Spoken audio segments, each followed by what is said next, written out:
আসসালামু আলাইকুম everyone, welcome back to সুমাই ভিডিও মান ব্লগ। আশা করছি সবাই ভালো আছেন। আমরা আলহামদুলিল্লাহ অনেক ভালো আছি। বেশ কয়েকদিন পর আবার নতুন একটা ব্লগ নিয়ে চলে এসেছি। আশা করছি ভিডিওটা আপনাদের ভালো লাগবে। আসলে আমার বাসায় এই কয়েকদিন ধরে নেটের অনেক প্রবলেম হচ্ছে, ওয়াইফাই কাজ করছে না, তাই কারো ভিডিও তেমন একটা দেখতেও পারছি না, নিজেও ভিডিও আপলোড করতে পারছি না। আর আজকের ভিডিওটা শুরু করেছি রাতের বেলা থেকে।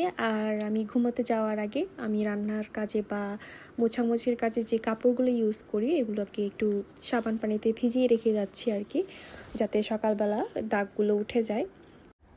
হলুদের দাগগুলো আসলে অনেক কষ্ট করে উঠাতে হয়, তাই আমি কী করি, সাবান পানির সাথে সামান্য ক্লোরাক্স দিয়ে দিই, একদম সামান্য পরিমাণে, যাতে রাতের বেলা ভিজিয়ে রাখলে সকালবেলা হলুদের দাগগুলো খুব তাড়াতাড়ি উঠে যায় আর উঠেও যায়। আর আপনারা যারা ক্লোরাক্স দিতে চান তারা সামান্য পরিমাণে দিবেন আর সাবধানের সাথে এই কাজটা করবেন, যাতে আপনাদের হাতে বা কাপড়ে কোনো সমস্যা না হয়। আর এই তো বেশি পরিমাণে দিলে কিন্তু কাপড়ের রঙটা খুব তাড়াতাড়ি উঠে যাবে আর কি। আর এই যে আমি এখন এটাকে ভিজিয়ে রাখছি। তো সেদিন আর কোনো ভিডিও করিনি, এটা হচ্ছে পরের দিন সকালবেলা। এখানে আমি নাস্তার জন্য রুটি বানাবো, তাই কাজটা করে নিচ্ছি। আর ইদানিং আমি এত অলস হয়ে গিয়েছি যে ভিডিও আপলোড করতেই ইচ্ছা করে না। আর কত আপুরা দেখি বাচ্চা কাচ্চা বা প্রেগনেন্ট অবস্থায় কত সুন্দর ভিডিও আপলোড করে, মাশাল্লাহ আপুদের অনেক বেশি এনার্জি। আর আমার ফোনেরও প্রবলেম আছে, কিছুদিন পর পর স্টোরেজ ফুল হয়ে যায়। আমার এত বিরক্ত লাগে, ভিডিও করতে গেলেই বলে স্টোরেজ ফুল, এডিট করা যায় না। আর রাগ করে এখন আর ভিডিও করি না। আমরা আমাদের ছবি ভিডিওগুলো প্রতিদিন ডিলিট করে দিই কিছু না কিছু, তাই আরও বেশি কষ্ট লাগে যে এত কষ্ট করে ছবিগুলো তুললাম, এগুলো একটা স্মৃতি হিসাবে থাকবে, ও মানে ঘোরাঘুরি আর কি। আর তাছাড়া প্রতিদিন যা যা ভিডিও করি সেগুলো যদি প্রতিদিন আপলোড দিয়ে দিতে পারতাম তাহলে হয়তো বা এই সমস্যাটা হতো না।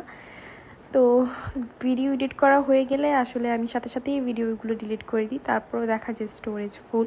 অনেক বড় একটা প্যারা। আসলে আমাদের মেয়েদের জন্য এমন একটা ফোন দরকার যেখানে আমরা হাতের ছবি তুলি বা ভিডিও করি, স্টোরেজ যাতে ফুল না হয়। আসলে এটা তো কোনোভাবেই সম্ভব না, আমি বলছি আর কি মজা করে।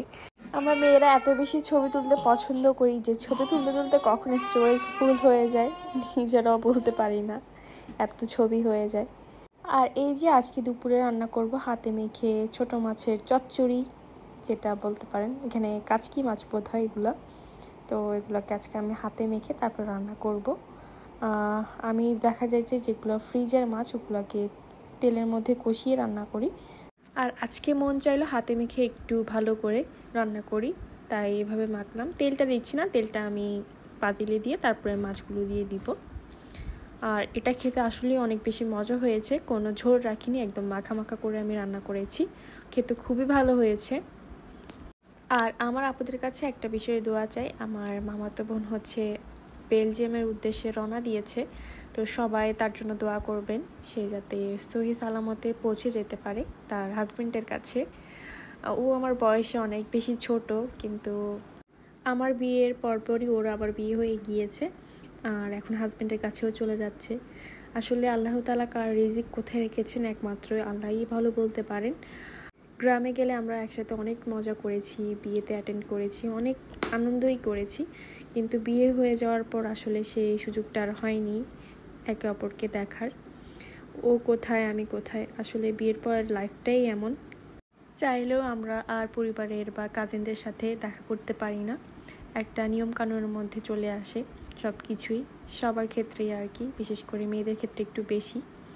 আর এই কথাগুলো বলার কারণ হচ্ছে ও আমার ভিডিওগুলো দেখে, আমাকে প্রায় সময়ই কমেন্ট করে, তাই বললাম আল্লাহ তোমাকে যেখানেই রাখুক ভালো রাখুক। পরিবার, প্রিয়জন কিংবা আত্মীয় স্বজন রেখে যারাই প্রবাসে আসে তারাই জানে এটার কষ্ট কতটা, ছেলে হোক বা মেয়ে হোক, কষ্টটা সবার জন্যই সমান।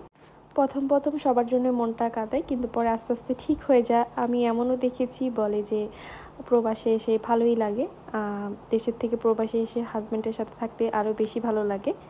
তবে এটা সত্যি, কারণ হাজব্যান্ড হচ্ছে অতি আপনজন। বিয়ের পর আমি মনে করি প্রত্যেকটা মেয়েকে তার হাজব্যান্ডের সাথেই থাকাই ভালো, কারণ হচ্ছে জীবনটা খুবই ছোট। আজ আমি বেঁচে আছি, কাল আমি হয়তো বা নাও বেঁচে থাকতে পারি, বা কার কি হয় কখন এটা বলা যায় না। তাই সময় থাকতে আমি মনে করি হাজব্যান্ড ওয়াইফের সময় কাটানো উচিত বা একসাথে থাকা উচিত সব সময়। আর এই তো এখানে হচ্ছে আমি মুরগির মাংসও রান্না করছি। আর আজকের মাংসটা না আমি মেথি দিয়ে রান্না করছি, পাতলা ঝোল করব। অনেক দিন পর আমি মুরগির মাংসের এরকম পাতলা ঝোল রান্না করছি। বেশিরভাগ সময়ই কষানো করে রান্না করা হয় আর কি, বা ফ্রাই করা হয়, তাই আজকে ভাবলাম একটু এরকম করে রান্না করি। আমি যখন রান্না করছিলাম আপনাদের ভাইয়া বলছিল যে অনেক দিন পর এভাবে রান্না করলা। এই তো শর্টকাটে আমি অনেকগুলো রান্না করে ফেলেছি, আর আজকে মাংস অনেক বেশি তেল হয়ে গিয়েছে। আর রান্নাবান্না করার পর আমার চুলার অবস্থা, আর আমার রাইস কুকারটা হচ্ছে নষ্ট হয়ে গিয়েছে, তাই আমি এখন চুলাতেই রান্না করি। তো দেখা যায় যে আমি ভাত বসিয়ে চলে যাই, তো মাঠটা নিচে পড়ে যায়। আসলে মেয়েকে নিয়ে পারি না বেশিক্ষণ দাঁড়িয়ে থাকতেও, কান্নাকাটি করে, তাই চলে যায় আর কি। তার মধ্যে পড়ে এই অবস্থা। তো এটাকে ভালো করে আমি ঘষে পরিষ্কার করার চেষ্টা করেছি এবং করেছিও, সেটা দেখালাম না। আর কোনার যে ময়লাগুলো আছে এবং চামচের মধ্যে টিস্যু লাগিয়ে এভাবে পরিষ্কার করে নিচ্ছি, আর ময়লা দেখাচ্ছি আপনাদেরকে। আর আজকের ভিডিওটা আমি কোনো রকমই এডিট করেছি। আমার নেট কানেকশন এত বাজে যে ভিডিও ভালো করে এডিট করা যাচ্ছে না। বহু কষ্ট করে আমি ভিডিওটা এডিট করে আপলোড করব। তো আমার প্রিয় আপুদের কাছে একটাই রিকোয়েস্ট, আমি এখনও অনেক আপুদের ভিডিও দেখতে পাচ্ছি না নেটের প্রবলেমের কারণে, তবে চেষ্টা করছি দেখার। তো কেউ কিছু মনে করবেন না। আর আজকের জন্য আল্লাহ হাফেজ, আসসালামু আলাইকুম, দেখা হবে নেক্সট ভিডিওতে।